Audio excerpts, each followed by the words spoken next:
Balandžio 30 dieną Lietuva šventė įstojimo į Europos Sąjungą 10-asis metines.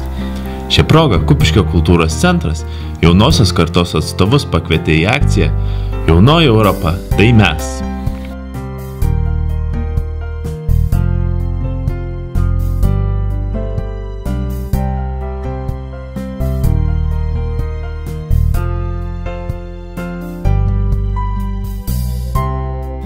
Šventėje labiausiai buvo laukiami trečiokai, juk jie įstojimo į Europos Sąjungą bendramečiai.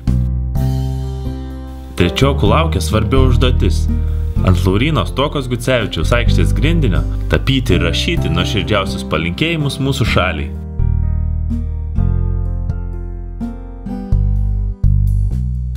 Vaikai piešė Europą, tokią, kokią įsivaizdavo. Kreidutėmis jie spalvino milžinišką Europos žemėlapį.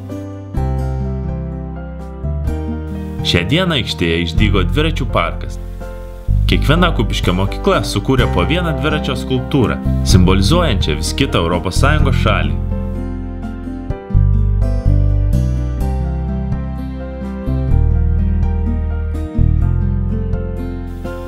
O ant scenos pažintis su Europos Sąjungos šalimis.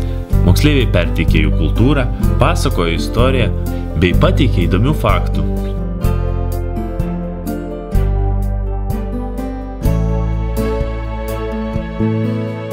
Šventės kulminacija tapo bendras dalyvių šokis. Linksmą flashmobo užsiėmimą pravedė Kupiškio merginų klubas po laiptais.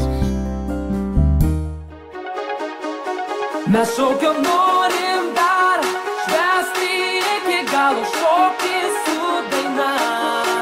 Mes šokio norim